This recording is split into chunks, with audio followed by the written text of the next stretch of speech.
औज़ुबिल्लाहिमिनश्शैतानिर्रजीम बिस्मिल्लाहिर्रहमानिर्रहीम।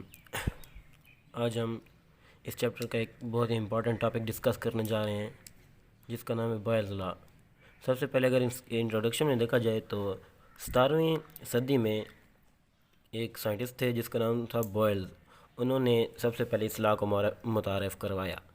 उन्होंने इस लॉ में क्या पेश किया? उन्होंने ये पेश किया कि अगर हमारे पास किसी कंटेनर में या किसी भी जिसमें कोई आइडियल गैस मौजूद है और अगर हम उसके ऊपर प्रेशर को कम या ज़्यादा करेंगे तो उसके नतीजे में उसके वॉल्यूम के ऊपर क्या इफ़ेक्ट होगा, जबकि उसने टेम्परेचर को कांस्टेंट ही लिया था। ये देखें ना, relation between pressure and volume of an ideal gas at constant temperature. मतलब टेम्परेचर को उसने चेंज नहीं किया, प्रेशर को उसने चेंज किया जिसकी वजह से वॉल्यूम भी चेंज हो गया।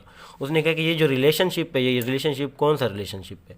वो रिलेशनशिप हमें पता चलता है इसकी स्टेटमेंट में। इसकी स्टेटमेंट क्या कहती है? इसकी स्टेटमेंट ये कहती है the volume of the fixed या given amount of gas is inversely proportional to the pressure, the temperature of the gas is kept constant.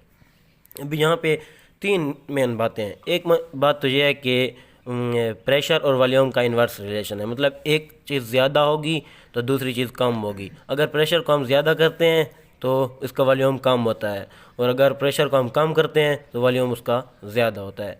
और दूसरी बात यह है कि the given amount of gas, given amount of gas का मतलब है fix amount of gas. Amount of gas को भी हमने चेंज नहीं करना। अगर हमने अमाउंट ऑफ गैस को भी चेंज कर दिया तो फिर ये लॉ ओबे नहीं हो पाएगा। और इसके बाद दूसरी कंडीशन क्या है कि temperature must be kept constant, मतलब टेम्परेचर भी चेंज नहीं होना चाहिए, इसको भी फिक्स ही रखना है एक एक्सपेरिमेंट करते वक्त। सही, तो यहाँ तो स्टेटमेंट और इंट्रोडक्शन क्लियर हो गया। इसके बाद हम देखते हैं, कॉमन सेंस की बात है कि अगर हम किसी कंटेनर में ले लेते हैं किसी भी गैस का वॉल्यूम, उसके ऊपर जब हम प्रेशर एक्सर्ट करते हैं तो पिस्टन नीचे को जाता है और उसका वॉल्यूम कम होता जाएगा। मतलब प्रेशर जितना बढ़ेगा उतना ही वॉल्यूम कम होता जाएगा। यहाँ तक क्लियर हो गया। सिमिलरली अगर हम देखें, एक गुब्बारा होता है गैस से भरा हुआ, अगर हम उसको प्रेस करते हैं तो हम उसके वॉल्यूम को कम करने की कोशिश कर रहे होते हैं, जिसकी वजह से उसके जो अंदर के मॉलिक्यूल्स होते हैं उनकी काइनेटिक एनर्जी ज़्यादा हो जाती है और वो ज़्यादा प्रेशर एक्सर्ट करते हैं against the wall of balloons. तो इसकी एक ये भी एग्जांपल हो सकती है। तो इसके बाद अगर हम इसकी देखें कि मैथमेटिकल एक्सप्रेशन की कौन सी होगी, हमने पढ़ा है कि स्टेटमेंट में क्या कहता है, volume of the gas is inversely proportional to pressure. मतलब प्रेशर को जितना ज़्यादा करेंगे वॉल्यूम कम होगा एंड वाइस वर्सा। इसके लिए कंडीशन क्या है? इन कंडीशन को लाजमी इधर लिखना है। Temperature and number of moles या अमाउंट ऑफ गैस वही एक ही बात है, इसको हमने कांस्टेंट रखना है, इसको हमने चेंज नहीं करना। तो इसी तरह जब हम प्रोपोर्शनैलिटी को हटाते हैं तो एक इक्वालिटी का सिंबल आती है और एक कांस्टेंट आता है। तो हमने इक्वालिटी लगाई और एक कांस्टेंट लगाया, के ओवर पी आ गया। अगर हम कांस्टेंट को इधर बचाना चाहें तो प्रेशर को इधर जाके मल्टीप्लाई कर देंगे, जिसके नतीजे में हमारे पास आ जाएगा constant is equal to P V. इसका क्या मतलब है? मतलब product of pressure and volume is equal to Boyle's constant. Boyle's constant मतलब क्या चीज़ है? ये एक ख़ास कांस्टेंट वैल्यू है जो कि हमें प्रेशर और वॉल्यूम के प्रोडक्ट के नतीजे में मिलती है। यहाँ तक क्लियर हो गया? मतलब इसकी वैल्यू चेंज नहीं होगी किसी भी एक्सपेरिमेंट में तब तक जब तक प्रेशर, टेम्परेचर और अमाउंट ऑफ गैस, इन दोनों चीज़ों को अगर हमने कांस्टेंट रखा हुआ है तो चाहे हम प्रेशर को जितना भी ज़्यादा कर लें, वॉल्यूम को जितना भी कम कर लें, वो अफेक्ट नहीं होता। इसकी वैल्यू हमेशा कांस्टेंट ही आएगी। लेट्स सपोज हम देखते हैं कि लेट्स स्टेट वन, अगर एक सिस्टम दिया गया है उसमें उसकी पहली स्टेट है, उसमें प्रेशर है P1 और वॉल्यूम है V1। अगर इसको हम प्रोडक्ट कर दें P1 dot V1 is equal to K1, मतलब कांस्टेंट 1, तो ये इसकी पहली स्टेट के आंसर है। अगर और इसके बाद जैसे ही हम अगर प्रेशर को इंक्रीज़ करते हैं तो हमें पता है कि उसका वॉल्यूम डिक्रीज़ होगा। कितना डिक्रीज़ होगा? जितना प्रेशर ज़्यादा होगा उतना ही वॉल्यूम डिक्रीज़ करेगा। तो यहाँ पर product of P2 and V2 is equal to K2, मतलब यहाँ पर एक कांस्टेंट की वैल्यू होगी, जहाँ पर दूसरी। हम अभी ये पता चल गएंगे कि हमने पहले पढ़ा है कि अगर टेम्परेचर फिक्स है तो इसकी वैल्यू चेंज नहीं होगी। तो क्या ये वाकई ऐसा होता है? चलो देखते हैं। लेट्स सपोज पहले था प्रेशर इज इक्वल टू 2 और वॉल्यूम था 6। इसके प्रोडक्ट के नतीजे में हमारे पास क्या आया? 12।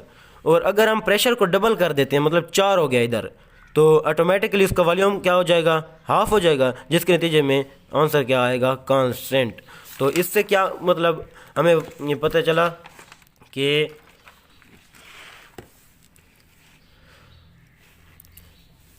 कांस्टेंट 1 और कांस्टेंट 2 मतलब ये कोई अलग-अलग चीज़ें नहीं है, ये एक ही चीज़ है बस, मतलब दोनों का सेम ही जवाब है। इसका P1 V1 का प्रोडक्ट P2 और V2 के प्रोडक्ट के बराबर ही आएगा हमेशा, जब तक टेम्परेचर और नंबर ऑफ मोल्स को कांस्टेंट रखा जाए। यहाँ तक क्लियर? इसके बाद हम चलते हैं इसकी ग्राफिकल एक्सप्लेनेशन। ग्राफिकल एक्सप्लेनेशन इसकी क्या कहती है कि जैसे जैसे हम प्रेशर को इंक्रीज़ करेंगे, इस साइड में प्रेशर इंक्रीज़ हो रहा है, ऊपर वॉल्यूम इंक्रीज़ हो रहा है। तो जैसे जैसे हम प्रेशर को इंक्रीज़ करते हैं, वॉल्यूम में डिक्रीज़ आता है। तो pressure increase, volume decrease, increase decrease, increase decrease. इसके नतीजे में एक हमारे पास ऐसी शेप, कर्व शेप आ गई, जिसका हम पैराबोला कहते हैं। तो इस जो है ग्राफ का क्या नाम है? Isotherm. Iso mean same and therm mean temperature. तो मतलब एक फिक्स टेम्परेचर के ऊपर ये हम एक्सपेरिमेंट परफॉर्म करेंगे और इसका जो रिज़ल्ट आएगा हमारे पास वो आएगा आइसोथर्म। उसको हम आइसोथर्म कहते हैं। अभी हम अगर उसी चीज़ को यहाँ पर प्रूव करना चाहें कि क्या वो बात सच साबित होती है, तो हम ग्राफ के ज़रिए भी उसको प्रूव कर सकते हैं। कैसे? लेट्स सपोज प्रेशर की वैल्यू हम लेते हैं 1 2 3 और यहाँ पर वॉल्यूम के लेते हैं 1 2 3। अगर हम किसी भी पॉइंट पे लेट्स सपोज यहाँ पर K1 कांस्टेंट की वैल्यू फाइंड करना चाहते हैं, कांस्टेंट की वैल्यू कैसे हमें फाइंड होगी? दोनों के प्रोडक्ट से। यहाँ पर कौन सी वैल्यू वॉल्यूम की और यहाँ पर प्रेशर की कौन सी वैल्यू है? वॉल्यूम की 3 है और प्रेशर की 1 है, जिसके नतीजे में 1 क्रॉस 3 इज इक्वल टू 3 आएगा हमारे पास। और उसके बाद अगर हम किसी भी पॉइंट पे देखें, यहाँ पर देखें, यहाँ पर देखें, लेट्स सपोज हम यहाँ पर देखते हैं, तो यहाँ पर इसकी वैल्यू 3 हो गई, इसकी 1 हो गई। मतलब जितना प्रेशर में इंक्रीज़ आया उतना इसमें डिक्रीज़ आया, जिसके नतीजे में इनका प्रोडक्ट हमेशा क्या आएगा? कांस्टेंट। ये हमने प्रूव कर लिया। Hence prove that at constant temperature and number of moles. इस बात को हमेशा ध्यान में रखना है कि टेम्परेचर और नंबर ऑफ मोल्स को हमने हमेशा ही कांस्टेंट रखना है। तो हमारे पास इसका प्रोडक्ट प्रेशर और वॉल्यूम का प्रोडक्ट हमेशा ही कांस्टेंट आएगा, फिक्स एक वैल्यू आएगी। इसके बाद हम कुछ एंट्री टेस्ट के हवाले से MCQs मैं आपके साथ शेयर करने जा रहा हूँ, जिसकी वजह से आपको हर पॉइंट इसका क्लियर हो जाएगा। अगर उसने हमें दिए हुए हैं कि लेट्स सपोज 3 मरतबा उसने एक्सपेरिमेंट परफॉर्म किया। पहले उसने परफॉर्म किया T1 पे, T2 पे, T3 पे। तो वो कहता है कि इनमें से कौन सा टेम्परेचर ज़्यादा है। हमें कैसे पता चलेगा कि इनमें से कौन सा टेम्परेचर ज़्यादा है? तो इसको हम ग्राफ से ऐसे एनालाइज करते हैं कि हमें पता है कि इस साइड में प्रेशर की वैल्यू ज़्यादा हो रही है, ऊपर वॉल्यूम की। तो चूँकि वॉल्यूम V3 V2 V1 ऊपर V3 है, तो V3 सबसे बड़ा, फिर उससे छोटा V2, फिर उससे छोटा V1। तो हमें पता है कि जितना जितना टेम्परेचर हम बढ़ाते हैं उसकी काइनेटिक एनर्जी ज़्यादा होती है मॉलिक्यूल्स की, जिसकी वजह से उसका वॉल्यूम ज़्यादा होने की कोशिश करता है। यहाँ तक क्लियर? मतलब वॉल्यूम और टेम्परेचर के दरमियान डायरेक्ट रिलेशन है। अभी हम अगर देखें कि कौन सा वॉल्यूम ज़्यादा होना चाहिए जिसका टेम्परेचर ज़्यादा होना चाहिए, या कौन सा टेम्परेचर ज़्यादा होना चाहिए जिसका वॉल्यूम ज़्यादा होगा, उसी का टेम्परेचर तो ज़्यादा होगा ना। तो इसको हम इसी तरतीब से लिख सकते हैं। इसके करस्पॉन्डिंग कौन सा टेम्परेचर है? T3 है, और इसके करस्पॉन्डिंग T2 है, इसके करस्पॉन्डिंग T1 है। तो इसका क्या मतलब कि ये जो T3 है, ये मतलब चूँकि वॉल्यूम V3 बड़ा है V2 से, V1 से, तो इसलिए T3 बड़ा होगा T2 से, जो कि बड़ा होगा T1 से। यहाँ तक क्लियर हो गया? मतलब MCQ इस तरह आएगा, विच टेम्परेचर इज ग्रेटेस्ट। तो ये हमने सॉल्व कर लिया। बहुत ही इंपॉर्टेंट MCQ था। अच्छा, तो इसके बाद हम इस MCQ से एक और MCQ भी समझ सकते हैं कि हमने एक बात नोट किया कि जैसे जैसे टेम्परेचर की वैल्यू ज़्यादा होती जा रही है, तो इस ग्राफ जो है, ग्राफ ये इस एक्सेस से भी दूर हो रहा है और इस एक्सेस से भी दूर हो रहा है। इसी तरह जो T3 है सबसे ग्रेटर है, तो ये सबसे दूर इस साइड पे भी है और इस साइड पे भी सबसे दूर है। तो इसका क्या मतलब है कि इससे हमने ये अखज़ किया कि जैसे जैसे हम टेम्परेचर बढ़ाएंगे तो इस ग्राफ मतलब आइसोथर्म का जो ग्राफ है वो दोनों एक्सेस से अवे मूव करेगा। ये बहुत इंपॉर्टेंट एमसीक्यू। इसके बाद वो कहते हैं कि अगर हम ग्राफ प्लॉट करें प्रेशर और इन्वर्स ऑफ वॉल्यूम मतलब 1/वॉल्यूम के दरमियान, तो इसका क्या ग्राफ आएगा। तो देखें जैसे जैसे हम प्रेशर बढ़ा रहे थे उसका वॉल्यूम कम हो रहा था, प्रेशर बढ़ेगा तो वॉल्यूम कम होगा, जिसके नतीजे में 1/वॉल्यूम ज़्यादा हो जाएगा। कैसे? आपको पता है कि 1/डिनोमिनेटर, ये एक्स लेट्स सपोज कोई भी डिनोमिनेटर है, हमें पता है कि जितनी डिनोमिनेटर की वैल्यू बड़ी होती है एज अ होल इसकी सारे की वैल्यू कम होती है, और अगर डिनोमिनेटर की वैल्यू कम होगी तो एज अ होल इसकी वैल्यू ज़्यादा होगी। मतलब इसका जो इन्वर्स है ना, इन्वर्स वॉल्यूम का इन्वर्स, ये प्रेशर के डायरेक्ट रिलेशन में आ जाएगा। मतलब प्रेशर और वॉल्यूम तो इन्वर्स रिलेशन में है, लेकिन प्रेशर और 1/वॉल्यूम डायरेक्ट रिलेशन में है। तो मतलब ये चीज़ बढ़ेगी तो 1/वॉल्यूम एज अ होल ये भी बढ़ेगा, तो इसका ग्राफ लीनियर आएगा। क्लियर? तो यहाँ पे इसके बाद कहता है कि जिस तरह हमने इधर 3 टेम्परेचर लिए थे, इसी तरह हम ले लेते हैं 2 टेम्परेचर, और ये ग्राफ हम बनाते हैं प्रेशर और 1/वॉल्यूम के दरमियान। 1/वॉल्यूम की वैल्यू ऊपर बढ़ रही है और प्रेशर की वैल्यू इस साइड पे बढ़ रही है। वो कहता है कि T1 बड़ा है या T2 बड़ा है, तो हम इससे कैसे अखज़ कर सकते हैं कि कौन सा बड़ा है। तो आइए देखते हैं। देखेंगे जैसे मतलब अगर टेम्परेचर को हम इन्वॉल्व कर रहे हैं तो प्रेशर को लेट्स सपोज हम इधर कांस्टेंट ले लेते हैं, ये यहाँ पे भी कट कर रहे हैं, यहाँ पे भी। इसके करस्पॉन्डिंग T1 के करस्पॉन्डिंग जो वॉल्यूम 1/वॉल्यूम होगा वो होगा V डिवाइडेड बाय 1/V1, और T2 के करस्पॉन्डिंग जो 1/वॉल्यूम होगा वो होगा 1/V2। तो अभी हम देखते हैं कि कौन सा बड़ा है। हमें पता है कि जितना टेम्परेचर बड़ा होगा तो वॉल्यूम भी उतना ज़्यादा होता है, टेम्परेचर और वॉल्यूम का डायरेक्ट रिलेशन है। लेकिन इधर तो 1/वॉल्यूम है ना, तो 1/वॉल्यूम इसके इन्वर्स में रिलेशन में आ जाएगा। मतलब जितना टेम्परेचर ज़्यादा होगा उसकी 1/वॉल्यूम की वैल्यू कम होगी। हमें पता है कि 1/वॉल्यूम की वैल्यू ऊपर बढ़ रही है, तो इसका मतलब है कि 1/V2 बड़ा है 1/V1 से।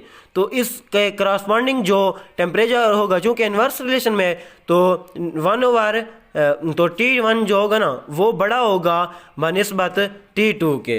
क्यों? क्योंकि जैसे हम ऊपर की तरफ जाएंगे तो टेम्परेचर अगर बढ़ाएंगे तो उसका वॉल्यूम भी बढ़ेगा, वॉल्यूम बढ़ेगा तो 1/वॉल्यूम कम हो जाएगा। तो इसी तरह इसीलिए T1 की वैल्यू T2 से ग्रेटर होगी। इसके बाद देखते हैं कि the value of Boyle's constant depends on, कि किस चीज़ पे डिपेंड करती है। हमें पता है कि बॉयल्स कांस्टेंट की वैल्यू किस चीज़ के बराबर है, P और V का प्रोडक्ट है। तो क्या प्रेशर के पे ऊपर डिपेंड कर रही है या वॉल्यूम के? तो हम देखते हैं प्रेशर वॉल्यूम बोथ नन। ज़ाहिरन तो लग रहा है कि दोनों पे डिपेंड कर रही है, लेकिन नहीं। क्यों? क्योंकि जितना प्रेशर में इंक्रीज़ आएगा उतना ही वॉल्यूम में डिक्रीज़ आएगा, तो उसकी ओवरऑल जो वैल्यू होगी वो कांस्टेंट ही रहेगी। तो इसका क्या मतलब है कि इन दोनों चीज़ों पे में से किसी चीज़ पे भी डिपेंड नहीं कर रहा।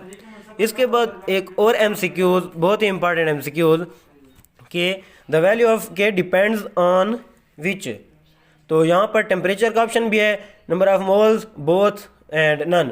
तो हमने पहले देखा था कि जब तक टेम्परेचर और amount of gas, number of moles मतलब अमाउंट ऑफ गैस है, ये फिक्स रहेंगे तो product of pressure and volume हमेशा कांस्टेंट ही रहेगा। लेकिन अगर हम टेम्परेचर और अमाउंट ऑफ गैस को चेंज करेंगे तो फिर उसके वैल्यू चेंज हो सकती है। तो इसका क्या मतलब कि बॉयल कांस्टेंट की वैल्यू डिपेंड कर रही है टेम्परेचर पर और नंबर ऑफ मोल्स पर। तो इसका बेस्ट ऑप्शन कौन सा होगा? Both A and B। Clear हो गया? तो अभी हम देखते हैं इस MCQ में ये पता चला कि K की वैल्यू डिपेंड करती है टेम्परेचर पर। तो वो इस MCQ में ये हमें पता चलेगा कि कैसे डिपेंड कर रही है। आया इनके दरमियान डायरेक्ट रिलेशन है, इन्वर्स है, कैसे? वो कहता है कि by increasing temperature the value of Boyle constant इधर इंक्रीजेज, डिक्रीजेज, रिमेन कांस्टेंट या नन। तो हमें पता है कि के की वैल्यू किस चीज़ के बराबर होती है, पी और वी का प्रोडक्ट। जितना ये प्रोडक्ट बड़ा होगा इसकी वैल्यू भी उतनी ही बड़ी होगी। हमें पता है कि जैसे टेम्परेचर बढ़ेगा तो वॉल्यूम भी तो बढ़ेगा, वॉल्यूम बढ़ेगा, जितना वॉल्यूम बढ़ के इसके साथ मल्टीप्लाई होगा तो उसका जवाब भी उतना ही ज़्यादा हमारे पास आएगा। एज अ होल पी और वी का प्रोडक्ट इन्हांस होगा, जिसके नतीजे में बॉयल कांस्टेंट की वैल्यू भी इन्हांस होगी, ज़्यादा होगी। तो इसका क्या मतलब कि बॉयल कांस्टेंट और टेम्परेचर का आपस में क्या रिलेशन है, डायरेक्ट रिलेशन है। क्लियर। तो इसके बाद एक और एमसीक्यूज दिया गया है, for a gas system Boyle constant is given by P V, मतलब बॉयल कांस्टेंट की वैल्यू है P V at 50 degree centigrade if the pressure is doubled, मतलब अगर प्रेशर को हम 2p कर दें then the value of K becomes, कि उस नई वैल्यू के की कौन सी होगी, आया कि वो भी डबल हो जाएगी कि वो ट्रिपल हो जाएगी या कांस्टेंट रहेगी या नन। तो इसका ये है कि इसकी वैल्यू रिमेन्स कांस्टेंट। क्यों? क्योंकि जैसे ही हम प्रेशर बढ़ाएंगे, डबल करेंगे, उसी रेशो से वॉल्यूम उसका कम होगा तो हाफ हो जाएगा। तो इसकी वैल्यू दोनों को मतलब जब हम सिंप्लीफाई करेंगे तो उसका जवाब कांस्टेंट ही आएगा। मतलब इसका बेस्ट ऑप्शन यही है कि रिमेन्स कांस्टेंट। ठीक है। तो इसके बाद last but not the least MCQs के अगर हम इमेजिन करें आइडियलिटी में कि अगर हम प्रेशर को कम करते जाएं हत्ता कि ज़ीरो तक पहुंच जाएं तो उसके वॉल्यूम पर क्या इफेक्ट होगा। हमें पता है कि इन दोनों का इन्वर्स रिलेशन है, जितना प्रेशर कम उतना वॉल्यूम ज़्यादा। तो वॉल्यूम की वैल्यू इनफाइनाइट हमारे पास आ जाएगी। क्यों? क्योंकि हमने के की वैल्यू को तो कांस्टेंट रखना है ना। कांस्टेंट कैसे आएगी, इधर कांस्टेंट इन्फिनिटी और जीरो मल्टीप्लाई होंगे तब भी कांस्टेंट आएगा। इसलिए क्योंकि वी हमने फाइंड करना है तो कांस्टेंट की जो भी वैल्यू हो हमें उससे रिक्वायर नहीं है। पी हमने ज़ीरो कर दिया तो पी को नीचे डिवाइड कर देंगे, anything divide by zero is infinity. तो इसका क्या मतलब, जितना प्रेशर काम करेंगे ज़ीरो तक ले जाएंगे तो उसका वॉल्यूम इनफाइनाइट हो जाएगा। इसके बरअक्स अगर देखें, हम प्रेशर को बढ़ाते बढ़ाते इन्फिनिटी तक ले जाएंगे तो उसके वॉल्यूम पर क्या इफेक्ट पड़ेगा, इसका उसके उलट हो जाएगा। मतलब ये इनफाइनाइट हो गया तो उसका वॉल्यूम ज़ीरो तक आ जाएगा, जो कि एक्चुअल लाइफ में पॉसिबल नहीं है। क्योंकि हमें पता है कि कोई भी गैस आइडियल नहीं है, और ये जो लॉज है ना, बॉयल्स लॉ और चार्ल्स लॉ, ये आइडियल गैसेस पे अप्लाई हो रहे हैं। ठीक है। वैसे इनको ट्रीट किया जा सकता है आइडियल की तरह, लेकिन इसके लिए वो कंडीशन अप्लाई करनी पड़ेंगी जो कि आइडियल गैस के एग्जम्पशन में के लिए ज़रूरी थी। तो अगर हम वो कंडीशन अप्लाई कर दें तो फिर गैसेस आइडियल की तरह बिहेव करेंगी। हर गैस के लिए डिफरेंट कंडीशन हमने अप्लाई करनी पड़ेंगी तभी वो मतलब उसकी तरह एक्ट करेगा। तो तकरीबन बात क्लियर हो गई है। इंशाल्लाह अगले लेक्चर में फिर मिलेंगे। तो मुझे इजाज़त दीजिए। अल्लाह हाफ़िज़।